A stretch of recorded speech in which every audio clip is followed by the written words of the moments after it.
Hey Team DSF, it's your girl Tanaya-Marcia Silhouette, and this is your Team DSF weekly business training. And this week, I want to cover something I've covered recently, but there's never too many times you can say it. It's something that we should keep in the back of our mind every day, and that is the 7 core habits and how you can realistically use those to grow your business. So, what are the 7 core habits? Well, first, I want to say we're all in the network marketing industry or thinking about it or in some type of business is probably what led you to this page.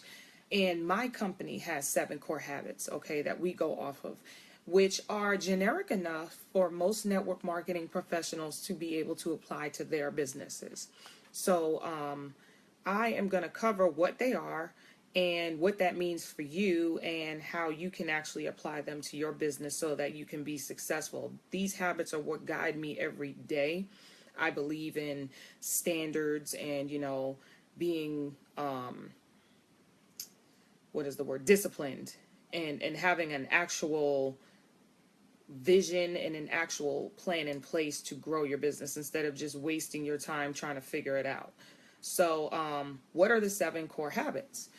The first one is 100% product user. Now, whether you're selling products or selling services, whatever it is that you're selling in your business, that's what we're talking about. In my company, we sell products. So I use all of my products. The reason for this is because you are a walking billboard. You represent your business, okay? If you are not using your products or your services that you sell, then how do you justify that to your prospects? Why would they want to put their money into your business to use your products or services if they're not good enough for you to use them on a personal level?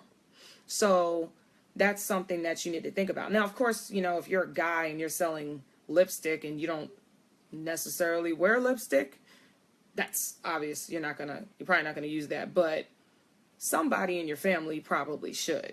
If you happen to have a spouse or a wife or a sister or someone, you want to show that if it's something that you normally would use, you are using those things. Because once again, if not, then how can you justify or expect anybody else to use your products or services? That is a very, what I guess, for lack of a better word, subconscious way of selling, because I can talk all day about how great my stuff is, but I'm showing by my actions, by putting my own personal hard-earned cash into my products, that these are the real deal. They're good enough for me to put my money up into them. And I always tell people, if I wasn't a business partner in my company, I would still use my products because I believe in them that much. So I'm just thankful that the business opportunity is also made available to me. So that's that. Now, the second core habit that my company goes by is 15 presentations per month or more at a minimum. What does that mean?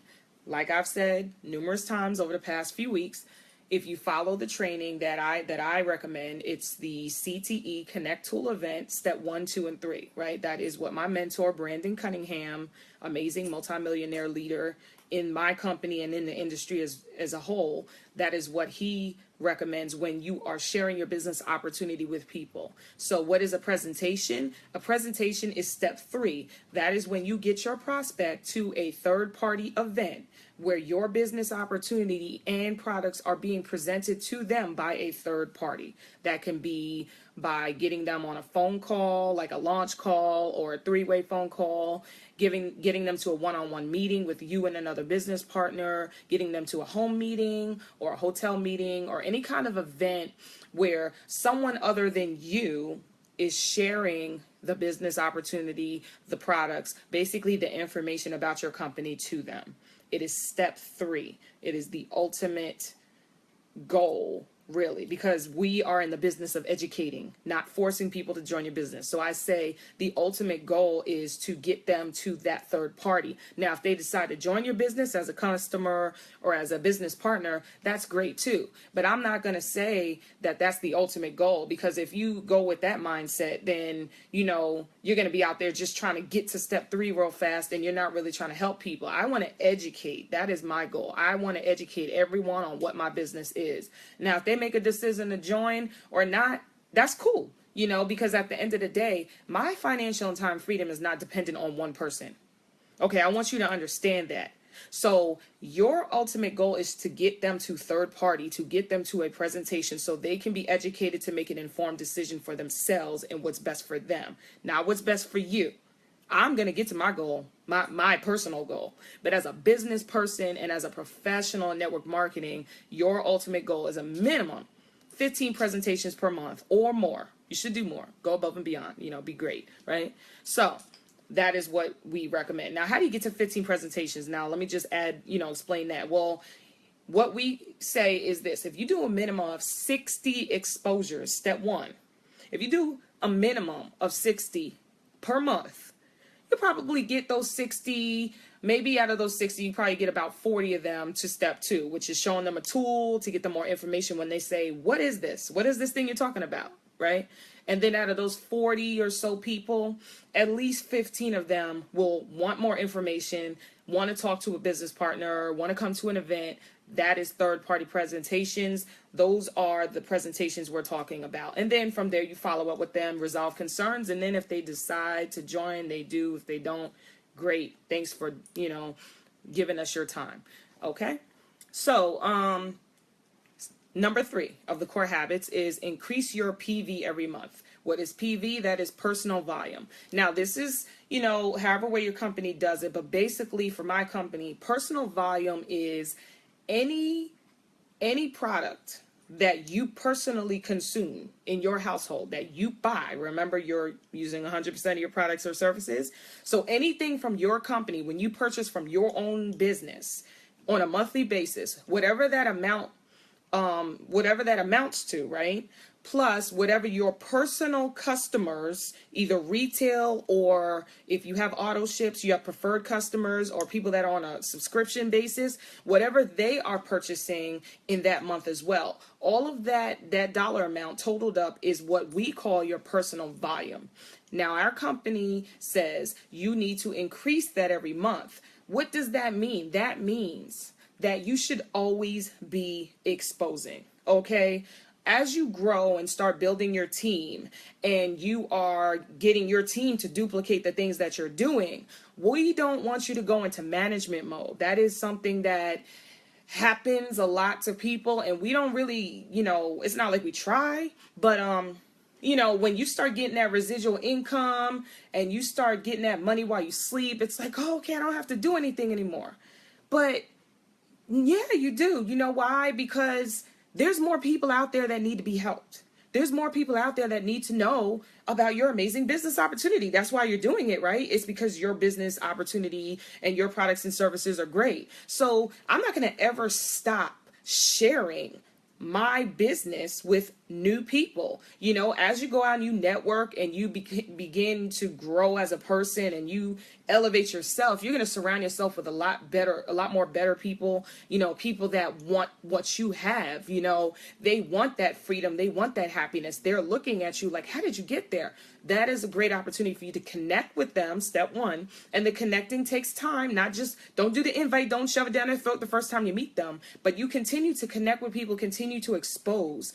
And when you do that, you will find those out of the 60 that get to the 40, that get to the 15 presentations per month, that get to the decision that says, yes, I want something. I want your products or services, and or I want your business opportunity. And when that happens, you increase your PV every month because you're always exposing your business opportunity. You are an entrepreneur for life, even on vacation, you know, casually, you know, when you start officially retiring and you're on the beach, there's still opportunities for you to do it. I'm not saying go out there and run around, 40 hours a week for the rest of your life till you die, but never withhold the information. When the opportunity presents itself and you learn how to do this and you get more experience, you're going to find the connecting part is a lot easier and a lot more natural when it's a conversation.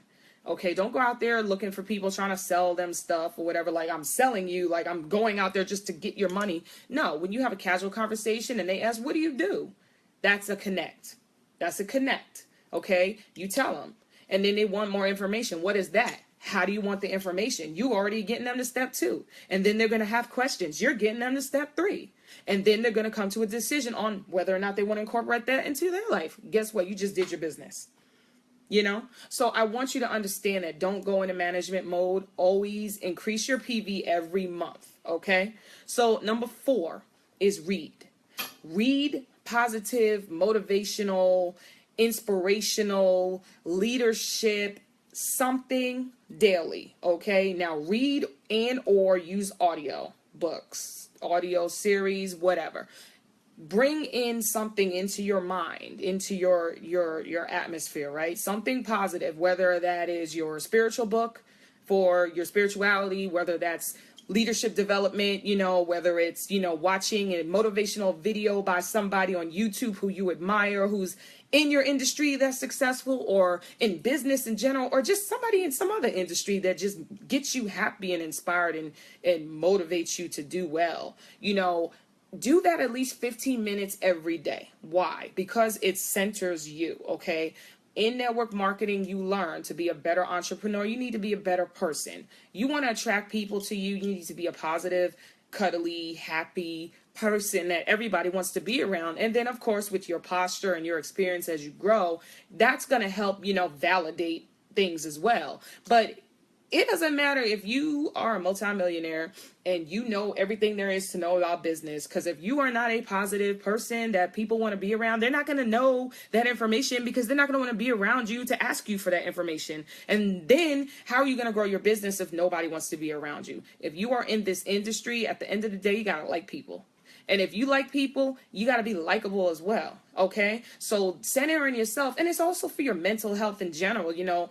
I've learned in the past 2 years in this industry that even if I quit the business for some weird reason, I've gotten a return on my investment more than just monetarily. I've become a better person and I've become more centered because I surround myself with positivity, positive people, and I read and I look for things that can help me grow. And that is what you should always be bringing into your atmosphere. I know like the elections and everything just happened and I got a little sucked into certain things, but it's like, don't absorb negative energy. Don't go on social media and just listen or read all this negativity and whatever it is that is negative to you. Don't absorb a lot of that.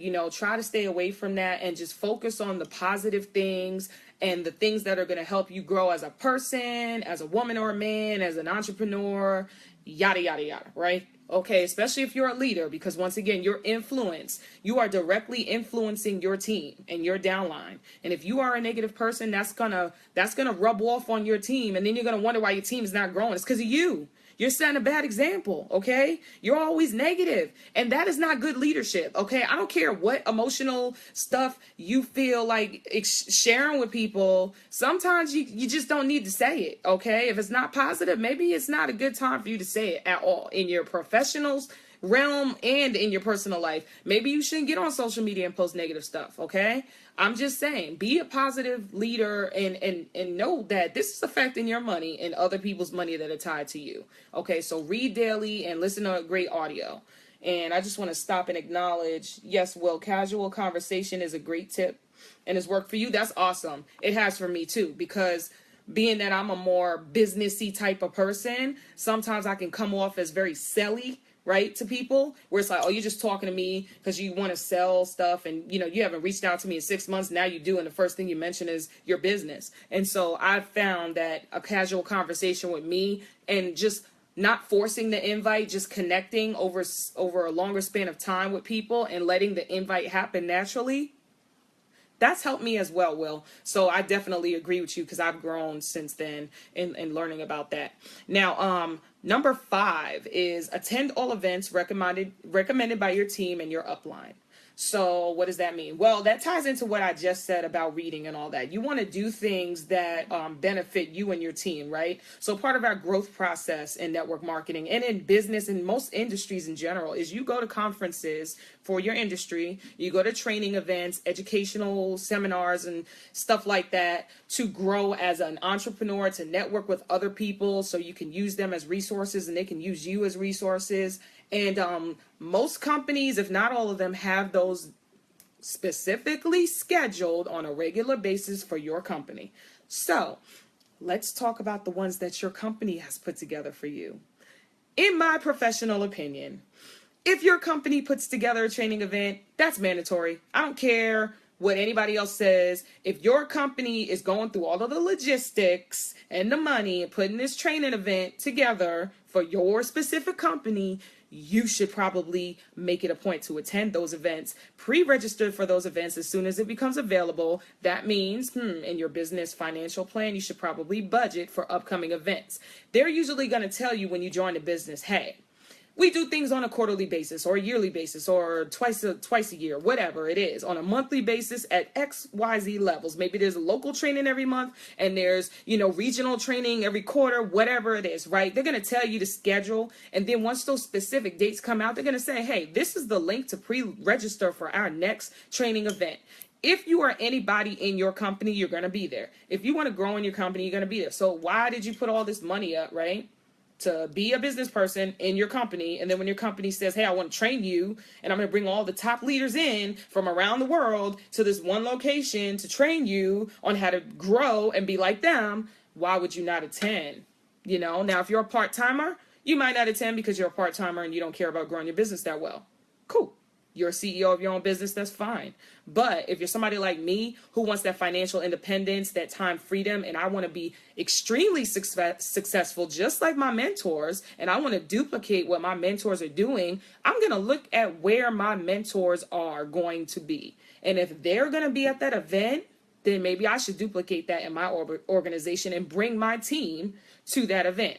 Now, it is everyone's individual responsibility to make sure you budget for that. Okay, you schedule your time off from your 9 to 5. You do whatever you got to do. Sacrifice to be there. You sacrifice to join your business. Okay, I don't care what your situation looks like. If you put money up into a business, it's a sacrifice, period. Okay, you sacrifice to do that. So you can go ahead and sacrifice to come to the training event so that you're more likely to get a return on your investment. Now, that's your company events. Now, what about outside events? Like, what about, if you're in network marketing and the industry or a leader is having training that's not tied to your company? Should you go to those events? I would say consult with your upline and or your mentors that you trust in your company to make sure that whatever training event you are attending or planning on attending is approved. Why? They're not your bosses. You don't have to ask permission, but you want to make sure that the things that are being taught at some of these events match up with what your company's policies are. Okay? At the end of the day, like I said, we're all our own bosses, but you don't want conflicting information. Okay? If your company does things a certain way, you want to make sure that if you're investing into some outside training, which, by the way, if you are investing in some outside training, I hope you're at least going to your company's training. Once again, you shouldn't even be thinking about other people's training if you haven't pre-registered for your own company's training. Because once again, you're growing your business based on the products and services that your specific company has. So you should learn how to sell those products and services that are specific to your company. You shouldn't be worried about the other events until you've pre-registered for that. But let's say you've done that and you want to do additional training, right?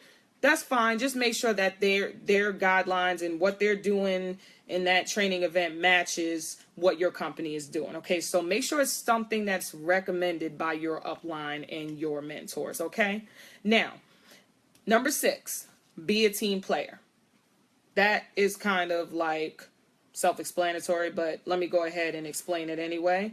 What does that mean? It means duplication, right? It means edification, and it means work your sideline without cross-line. Now, what does all of that mean, right? So duplication, once again, your downline is going to duplicate everything that you do. Okay? Good, bad, ugly, right, wrong, depending on who's talking, right? They're going to duplicate. They're watching you. So if you're preaching these core habits, right? For instance, say you're preaching these core habits to your team, but you're not doing the core habits, then your team is probably going to say, guess it's not as important as I thought because they're not doing it, or it doesn't seem like they're doing it.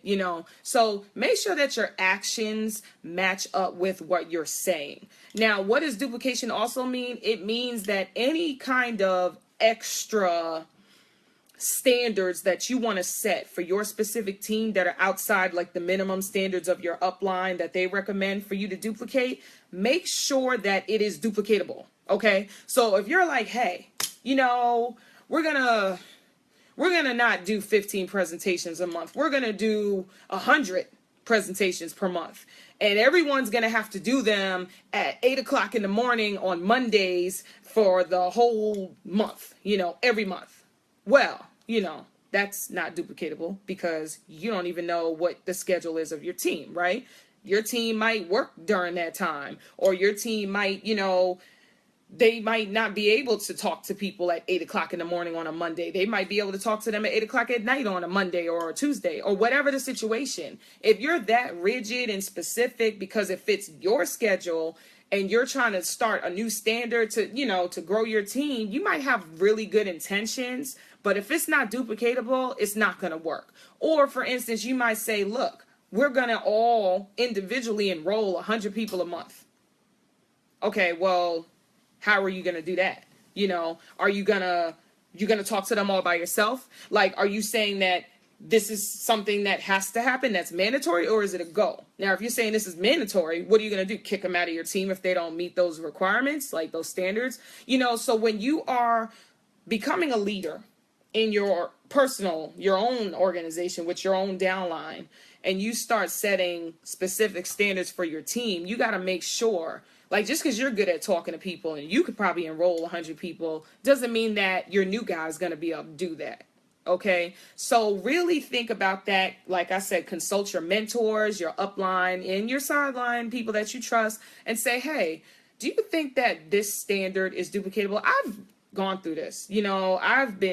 I've done so many different versions of accountability trackers and daily actions and this and that for my team to try to get them to grow their business. And some of the stuff wasn't duplicatable. It was good for me, but it didn't work for them.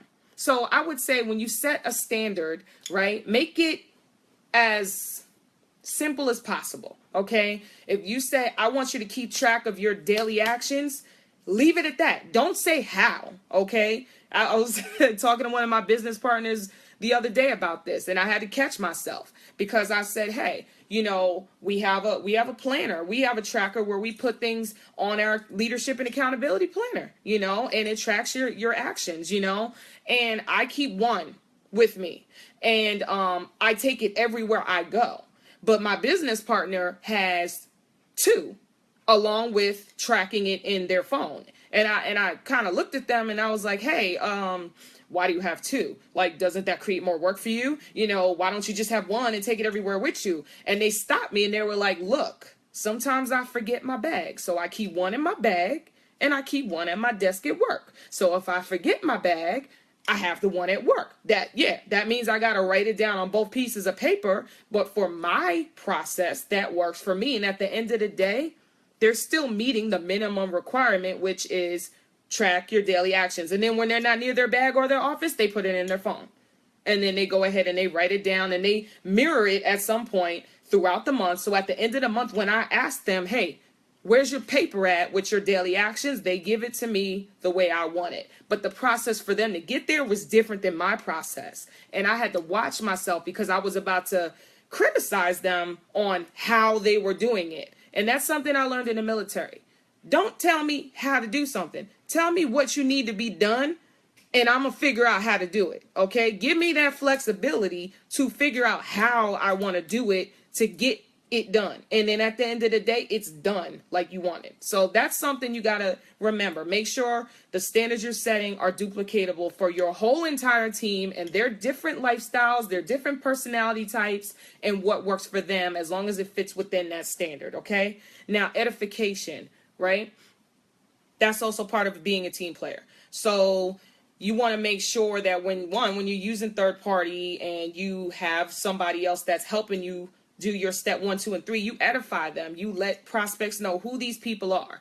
Edification also means that when you have your team and they are working and they're working on these core habits and growing their business and stuff, you keep them motivated. You edify them, because it's frustrating at the beginning when you first join a business and you don't know what you're doing. You ain't got no experience and you don't even know if what you're doing is right. So you got to guide them and edify them, motivate them, and make sure that they understand, hey, I'm on the right track. I am doing well. I'm not just screwing up all over the place. And even if they are screwing up, at least they're trying. As long as they're teachable, coachable, and they want to be mentored and they're still, allowing you to guide them as a leader, edify them. Let them know, hey, even if they didn't get anybody signed up, hey, it's cool, but you put forth that effort. You did what you had to do, and this is what we can work on to help you grow as a business partner. So those are 2 ways you edify. Like I said, you edify when you're going through your 1, 2, and 3, and you also edify your downline, on a regular basis, just period. And your upline too, you got to communicate with them and let them know, hey, this is great. You're helping me out. I appreciate you. Because at the end of the day, they don't have to help you. There's no law that says that me as an upline has to help you. There's policies in my company that say that. Okay. But it's not like I'm going to get arrested if I don't. And there's some people that don't get support from their upline. So you have a good mentor and you have a good upline, good sideline, or somebody that's helping you out. Just take a minute and let them know that you appreciate them and communicate with them if they're not doing well with you. Let them know, hey, I would appreciate if you give me more support in this area. Boom. Right? Okay. So working sideline without cross-lining. What does that mean? That means that depends on your company. Now mine, if you're training somebody or you're doing your business and you're working with people that aren't on your direct team, you just want to make sure that you stay within your policies and within the regulations that your company is set, so it doesn't bleed over into you like trying to steal somebody or, try to steal prospects or try to put out too much information on what's going on in your organization that they don't really need to know. They don't need to know how much your organization is bringing in every month. They know what your rank is, so they can get an average. Okay, we know that. But they don't need to know the exact dollar amount because that's discouraging for some people that aren't doing well in their teams. And you're sitting here bragging about everything going on in your organization. That's discouraging and it's unprofessional. And also that means don't gossip. So just be a professional in everything that you do. Okay. And the last core habit is find a mentor. I've been talking about it the whole time.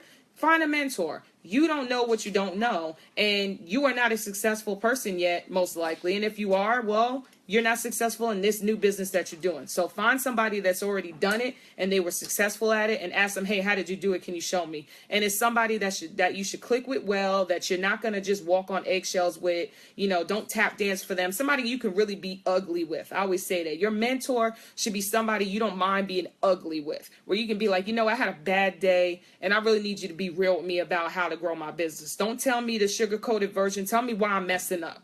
And tell me how I can fix it, because I got money riding on this. I got time riding on this. I ain't got time for no BS. I need you to be real with me and get ugly with me and tell me how to grow my business, because I respect what you're doing and I want to get to where you're at. So it should be that person that you feel comfortable enough to listen. And then when they tell you why you're messing up, don't get defensive. Listen, because you asked for the advice. Listen to the advice and don't get defensive. Absorb it. If you get emotional, walk away and come back, right? Okay, so those are the 7 core habits of leaders. Okay, these are things that my company recommend on how to be successful in this business. How do you apply that to your business? Incorporate it into your lifestyle and your business plan on a daily basis, weekly basis, and a monthly basis. Okay, so this is your girl, Tanaya-Marcia Silhouette. This is your Team DSF weekly business training. I hope that helped you out. If you have any other questions, let me know. Put it in the comments, and I'll see you next week. Peace.